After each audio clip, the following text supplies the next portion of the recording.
Hey, my name's James. This is my YouTube channel, Empty Pockets Garage. I just wanted to get on here and first I want to talk about the disappointment in this because I really like the store itself, but the O'Reilly's auto parts store outlets have a discrimination employing practice hiring issue. Uh, I'm disabled. I worked for O'Reilly's before when I was first disabled. Um, I worked at the parts counter. The person who hired me back then, it's been like over 3 years ago, almost 4 years ago. Actually, I worked for him for 2 years, so it's been like 5, 6 years ago now. Um, they understood my disability, and I'm not going to go into everything that I have wrong with me, but my only request was that I would be able, when I'm working with a customer at the counter, instead of standing the entire shift, to be able to sit on a stool. And that way, for all intents and purposes, I needed to uh, get relief in my joints so I could function without having further complications in my medical issue.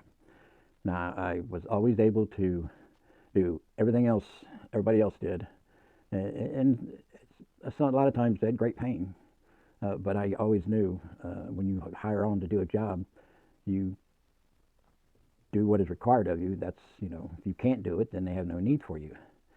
I had no problem taking care of customers at the counter, retrieving parts from the warehouse, helped restock shelves, uh, everything everybody else did. The only difference was, instead of me standing at the counter, like when there's no customers to take care of, or if there is a customer to take care of, instead of just standing there, to sit on a stool for short periods of time to help alleviate the pain in my joints.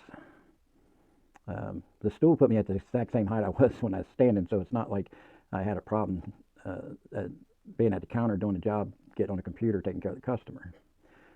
So, but the management had changed twice while I was there, and at the time the new managers that got in there, they screwed with my hours and everything, and I was on disability, so instead of dealing with the aggravation of dealing with somebody in there who's honestly was not ready to be in charge, but I didn't really disrespect him or anything. I just decided to bow out and remove myself from the O'Reilly's workforce. I quit.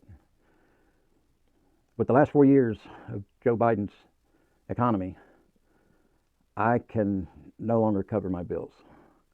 That's not nobody's fault. I mean, I'm on disability. It is what it is. And me being a car person, I've collected a lot of classic car parts, performance parts over the years. And for the last, I'd say almost about a year now, I've had to sell off these things just to cover my bills. I'm running out of things to sell. I mean, other than I have a project that I'm working on that's like a life dream car of mine. Um, don't really want to sell this just to pay bills. If you can't have you know, something that you enjoy in life to get up and have a reason to do something every day, uh, what are you here for? So saying that, I'm coming to the end of my stuff that I have to sell. I applied to go to work at O'Reilly's again. Completely different group of people. Everybody there, not one person there, from the regional manager on down. None of them are the same people I worked with when I worked there before. So they've completely changed their whole staffing. And I'm sure there's various reasons why. I didn't think the manager at the time that when I was working there, at the end of the time I worked there last time, I didn't think that person was going to make it, and apparently I was right. The thing is, so I applied. I got an interview, if that's what you want to call it. I went in there, I talked to this person, I explained my special needs. That's all it is. It's just a small uh, ask to work for them. I mean, I've got almost 40 years of knowledge in the automotive and actually over-the-road trucking industry, all of it. There's not much I haven't laid my hands on or actually been in charge of. I've been a manager before when I worked full-time for a major company. I could tell right away as soon as I said, all I need is to be able to sit at a stool when I'm taking care of a customer at the counter to help alleviate this pain, and I will do whatever they need me to do, just like everybody else.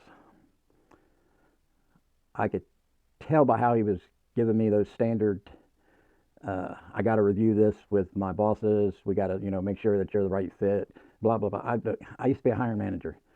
There's nothing this individual said to me that I hadn't heard or even had to say myself.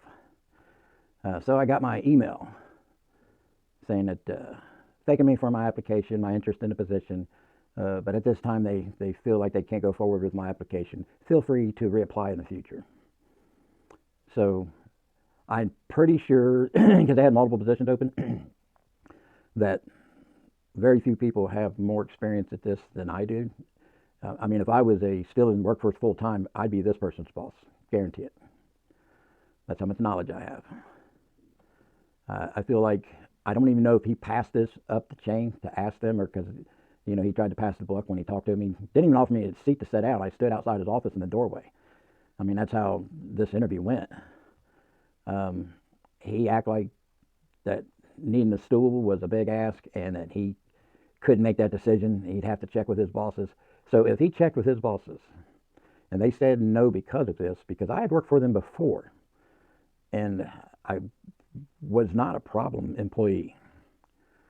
So I've seen them rehire people who were problem employees, attendance problems, attitude problems, all kinds of things. And they've rehired these people. During the time that I worked for them before, these people got hired, quit, hired, quit, hired. So for me to only work for them once years ago, and now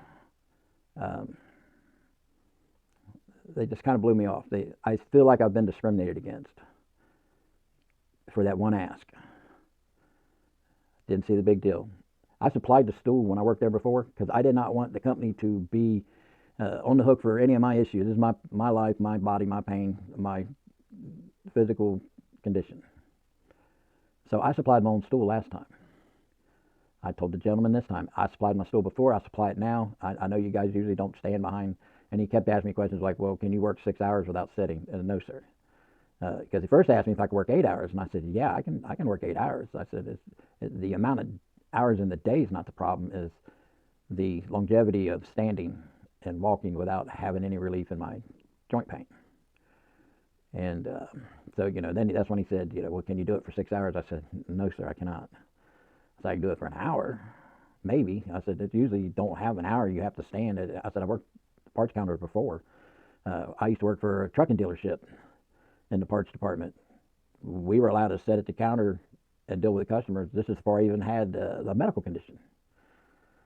So if this person did not kick this up the chain to a higher power to find out what he could or could not do, then shame on that manager.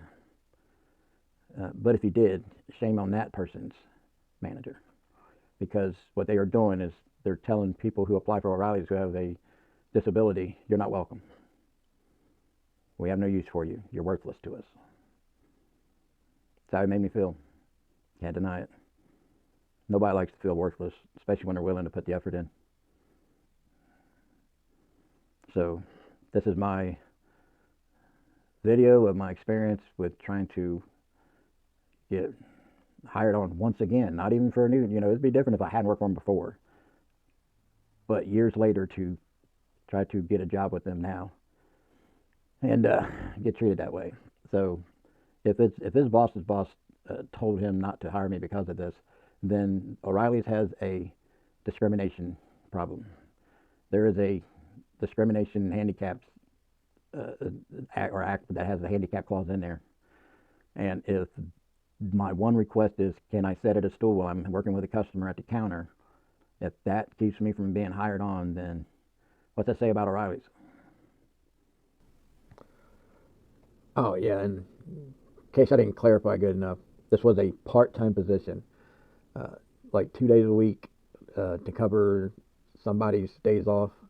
When I did it last time, I usually worked the weekends because I don't, I'm almost at the retirement age. I don't have no kids at home, so for those who had families that wanted to have weekends with their families, that's why I felt like I was pretty valuable to them before, because I would work the 2-day weekends to give somebody else a day off on the weekends, and I would be a call-in, or if somebody wanted to schedule a day off, I'd be that fill-in person.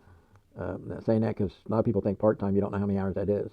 It's very limited hours, which is good because I usually, if I work 2 days, my joints are so screwed up, it takes a day or so for the swelling to go down. But I have worked 3 days because I know it's a requirement of the job, uh, but it wasn't consistent. So, anyways, that's what I did for him before. That's kind of the way the guy talked to what kind of person they needed this time, and I felt like I fit the requirements they need to basically work the hours nobody else wants to work, and just work enough hours myself to collect a paycheck to get me over the hump of getting my bills paid. If I could work full time, I wouldn't work at a place like O'Reilly's. They don't pay enough. I'd be back in my old job where I was a manager over 27 mechanics. But those days are past me now, so I'm limited to what I can do, and this is one of the jobs I felt like I could do. So, anyways, I wanted to clarify that. So, just want to say once again, my name is James. This is Empty Pockets Garage. Till next time, I'm out of here.